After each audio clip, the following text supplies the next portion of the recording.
കഴിഞ്ഞതിന് മുമ്പിലത്തെ സീസണിൽ ഫൈനലിൽ മാറ്റുരച്ച രണ്ട് ക്യാപ്റ്റന്മാർ ഹാർദിക് പാണ്ഡ്യയും സഞ്ജു സാംസണും. വിജയം ഇത്തവണ സഞ്ജുവിനൊപ്പമായിരുന്നെങ്കിൽ അന്ന് ഹാർദിക്കിനൊപ്പമായിരുന്നു നമുക്കറിയാം അന്ന് ഫൈനലിൽ. ഇപ്പോൾ ഇത്തവണ ക്യാപ്റ്റൻസിയിൽ ഹാർദിക്കിനെ മലർത്തിയടിക്കാൻ സഞ്ജു സാംസൺ പയറ്റിയ പൂഴിക്കടകൻ എന്താണ്? ഹാർദിക്കിന് എവിടെ തൊട്ടാണ് കഴിഞ്ഞ മത്സരത്തിൽ അടവുകളൊക്കെ പിഴച്ചു തുടങ്ങിയത്? നമുക്കൊന്ന് പരിശോധിക്കാമെന്ന് തോന്നുന്നു.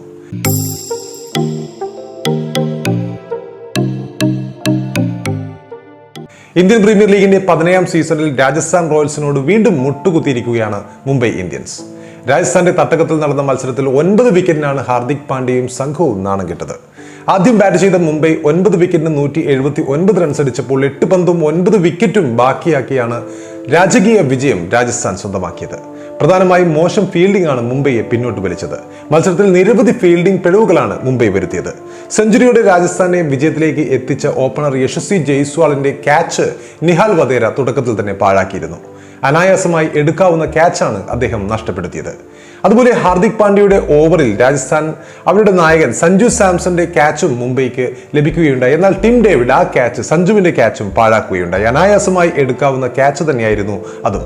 എന്നാൽ ഇതും അവർ താഴെയിടുകയുണ്ടായി. മുഹമ്മദ് നബി ബൗണ്ടറി തടയാൻ ശ്രമിക്കാതിരുന്നതും ഹാർദിക് പാണ്ഡ്യയുടെ ഫീൽഡിംഗ് പിഴവിൽ ബൗണ്ടറി പോയതുമെല്ലാം മുംബൈയുടെ ഫീൽഡിംഗ് എത്രത്തോളം ശോകമായിരുന്നു എന്നതിന് തെളിവായി മാറി.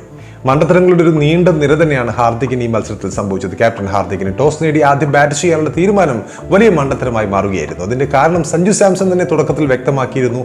ടോസ് ലഭിച്ചിരുന്നെങ്കിൽ ആദ്യം പന്തെറിയാനായിരുന്നു അത്രേ രാജസ്ഥാൻ ആഗ്രഹിച്ചത്. അവരുടെ ആഗ്രഹം പോലും തന്നെ ആദ്യം ബാറ്റ് ചെയ്യാൻ മുംബൈ തീരുമാനിക്കുന്നു. പവർ പ്ലേയിൽ 3 വിക്കറ്റ് അടക്കം നഷ്ടപ്പെട്ട് മുംബൈ തകരുകയും ചെയ്യുന്നു.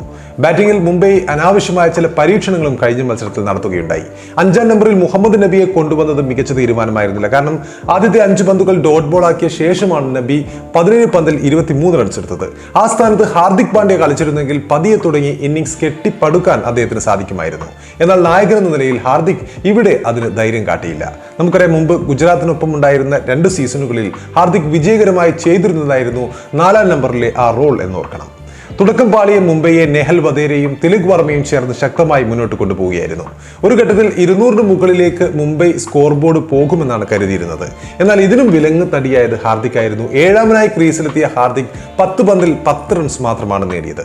മികച്ച റൺ റേറ്റിൽ പോയിരുന്ന മുംബൈ ഇന്ത്യൻസിന്റെ സ്കോറിംഗ് വേഗം അവിടെ കുറയുകയായിരുന്നു. നമുക്കറിയാം, കഴിഞ്ഞ മത്സരത്തിലും ഹാർദിക്കിന്റെ സ്ട്രൈക്ക് റേറ്റ് ഒരു വിഷയമായിരുന്നു. അവസാന 2 ഓവറിൽ വെറും 9 റൺസാണ് മുംബൈക്ക് നേടാനായത്. അപ്പോൾ ഹാർദിക്കിന്റെ മെല്ലെപ്പോക്ക്, കഴിഞ്ഞ മത്സരങ്ങളിലേതുപോലുള്ള മെല്ലെപ്പോക്ക്, അതാണ് ഇവിടെ അടിയായത്. ഹാർദിക്കിന് മുമ്പ് ടിം ഡേവിഡ് ഇറങ്ങിയിരുന്നെങ്കിൽ ഒരുപക്ഷെ 200ലേക്ക് എത്താൻ മുംബൈക്ക് സാധിക്കുമായിരുന്നു.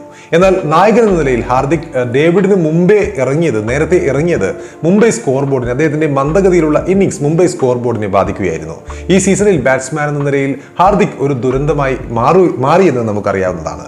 ബൗളിംഗിനും ഹാർദിക് നിരവധി പിഴവുകൾ വരുത്തുകയുണ്ടായി. ഇടവേളയ്ക്ക് ശേഷം ആദ്യ ഓവർ ഹാർദിക് എറിഞ്ഞ മത്സരമായിരുന്നു ഇത്. 3 സ്പെഷ്യലിസ്റ്റ് പേസർമാർ ഉണ്ടായിട്ടും ഹാർദിക്കാണ് ആദ്യം പന്തെറിഞ്ഞത്. ഈ ഓവറിൽ 11 റൺസ് നേടിയത് രാജസ്ഥാൻ ഓപ്പണർമാരുടെ ആത്മവിശ്വാസം ഒരുപാട് ഉയർത്തുകയും ബോളർമാരെ അവർ കടന്നാക്രമിക്കാൻ തുടങ്ങുകയും ചെയ്യുകയായിരുന്നു. 1ാം വിക്കറ്റിൽ 74 റൺസിന്റെ കൂട്ടുകെട്ട് സൃഷ്ടിക്കാൻ രാജസ്ഥാൻ സാധിച്ചു. ഇതിനൊരു പക്ഷേ കാരണം ആദ്യ ഓവറിൽ അവർ സമ്മർദ്ദം ഇല്ലാതെ ബാറ്റ് ചെയ്തതാണ് എന്ന് പറയാം. ആദ്യ ഓവർ എറിഞ്ഞത് ഹാർദിക് ആയിരുന്നു. ബട്ട്ലർ പുറത്തായ ശേഷം സഞ്ജു സാംസണും യശസ്വി ജയ്സ്വാളും റൺസ് ഉയർത്തുകയുണ്ടായി. ഈ കൂട്ടുകെട്ട് പൊളിക്കാൻ കേർട്ട് സി, നുവാൻ തുഷാര, ജസ്പ്രീത് ബുംറ എന്നിവരെയൊന്നും ഹാർദിക് ഒരു ഘട്ടത്തിൽ ഉപയോഗിച്ചില്ല. 15ാം ഓവറിൽ ബുംറയെ തിരികെ കൊണ്ടുവരുമ്പോൾ ആ സമയത്തേക്കും രാജസ്ഥാൻ സ്കോർ ബോർഡ് 135 റൺസ് എത്തിയിരുന്നു. പേസ് ബോളർമാരെ വേണ്ട പോലെ ഉപയോഗിക്കാൻ ഹാർദിക്കിന് കഴിഞ്ഞ മത്സരത്തിൽ സാധിച്ചില്ല എന്ന് തന്നെ പറയാം. എന്നാൽ മറുവശത്ത് രാജസ്ഥാൻ നായകൻ എന്ന നിലയിൽ സഞ്ജുവിന്റെ നീക്കങ്ങളെല്ലാം മികച്ചതായിരുന്നു. മുംബൈയുടെ എല്ലാ കണക്കുകൂട്ടലുകളെയും തെറ്റിക്കാൻ നായകൻ എന്ന നിലയിൽ സഞ്ജുവിനായി എന്ന് തന്നെ പറയാം. ഇതിൽ എടുത്തു പറയേണ്ടത് പവർ പ്ലേയിലും ഡെത്ത് ഓവറിലും സന്ദീപ് ശർമ്മയെ ഫലപ്രദമായി ഉപയോഗിച്ച വിധമാണ്. ആദ്യ മത്സരങ്ങളിലെല്ലാം ഡെത്ത് ഓവറിലേക്ക് മാത്രമായി സന്ദീപ് ശർമ്മയെ സഞ്ജു മാറ്റിവെച്ചിരുന്നു. ആ സമയത്ത് ആ തന്ത്രം ഫലിക്കുകയും ചെയ്തിരുന്നു. എന്നാൽ ഇത്തവണ മുംബൈക്കെതിരെ സഞ്ജു ഈ തന്ത്രം ഒന്ന് മാറ്റുകയുണ്ടായി. പരിക്കിന്റെ ഇടവേളയ്ക്ക് ശേഷം മടങ്ങിയെത്തിയ സന്ദീപിനെ ബോൾട്ടിനൊപ്പം അദ്ദേഹം പവർ പ്ലേയിൽ ഉപയോഗിക്കുകയായിരുന്നു. ഇത് ഫലം കാണുകയും ചെയ്തു. ഇഷാൻ കിഷൻ, സൂര്യകുമാർ യാദവ് എന്നീ 2 വമ്പന്മാരെയും പവർ പ്ലേക്കുള്ളിൽ തന്നെ പുറത്താക്കാൻ സന്ദീപ് ശർമ്മയ്ക്ക് സാധിക്കുകയും ചെയ്തു. പവർ പ്ലേയിൽ 3 വിക്കറ്റ് വീണതാണ് മുംബൈയെ ഒരു ഘട്ടത്തിൽ തളർത്തിയത്. മധ്യനിരയിൽ നിഹാൽ വധേര 49, തിലക് വർമ്മ 65 എന്നിവർ ചേർന്ന് റൺസ് ഉയർത്തിയപ്പോൾ മുംബൈ വലിയൊരു സ്കോറിലേക്ക് പോകുമെന്ന് തോന്നിച്ച ഒരു ഘട്ടമുണ്ടായിരുന്നു. എന്നാൽ ആ സമയത്ത് കൃത്യസമയത്ത് ട്രെന്റ് ബോൾട്ടിനെ ഉപയോഗിച്ച് സഞ്ജു ആ കൂട്ടുകെട്ട് പൊളിക്കുകയുണ്ടായി. നിഹാൽ വധേരയെ പുറത്താക്കി ബോൾട്ട് നായകന്റെ വിശ്വാസം കാക്കുകയായിരുന്നു. ഈ വിക്കറ്റ് വീണില്ലായിരുന്നെങ്കിൽ ഒരുപക്ഷെ മുംബൈ 200 മുകളിലേക്ക് പോകാനുള്ള സാധ്യതകൾ ഏറെയുണ്ടായിരുന്നു. അതിനുശേഷം ആവേശ് ഖാനെയും സന്ദീപ് ശർമ്മയെയും ഉപയോഗിച്ച് അവസാന 2 ഓവറിൽ മുംബൈയെ സഞ്ജു പൂട്ടിക്കെട്ടുകയായിരുന്നു എന്ന് തന്നെ പറയാം. അവസാന 2 ഓവറിൽ നേരത്തെ പറഞ്ഞതുപോലെ വെറും 9 റൺസാണ് മുംബൈക്ക് നേടാനായത്.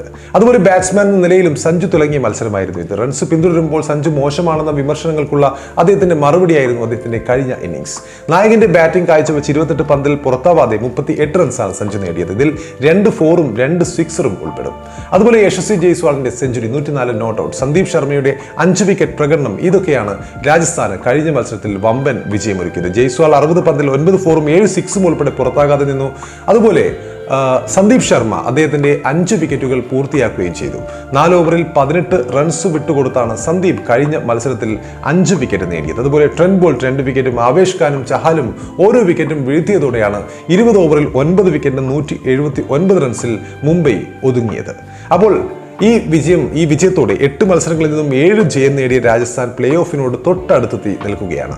സഞ്ജുവിനെ രാജസ്ഥാൻ ഇത്തവണ ഗംഭീരമായ പെർഫോമൻസ് ആണ് കാഴ്ചവെക്കുന്നത് എന്ന് നിസ്സംശയം പറയാം. വരുന്ന മത്സരങ്ങളിലും തുടർ ജയങ്ങൾ നേടി 2ാം IPL കിരീടം രാജസ്ഥാൻ ഉയർത്താനുള്ള സാധ്യതകൾ ഏറെയാണ് എന്നാണ് ഇപ്പോൾ ആരാധകർ പറയുന്നത്. നമുക്കറിയാം, ഷെയ്ൻ വോണിനു ശേഷം ആദ്യ IPL കിരീടം നേടിയ ഷെയ്ൻ വോണിനു ശേഷം ഒരു നായകൻ എന്ന നിലയിൽ സഞ്ജു സാംസൺ രാജസ്ഥാന് കിരീടം കൊണ്ടുവരും എന്ന് തന്നെയാണ് ആരാധകർ ഇപ്പോൾ പറഞ്ഞുകൊണ്ടിരിക്കുന്നത്.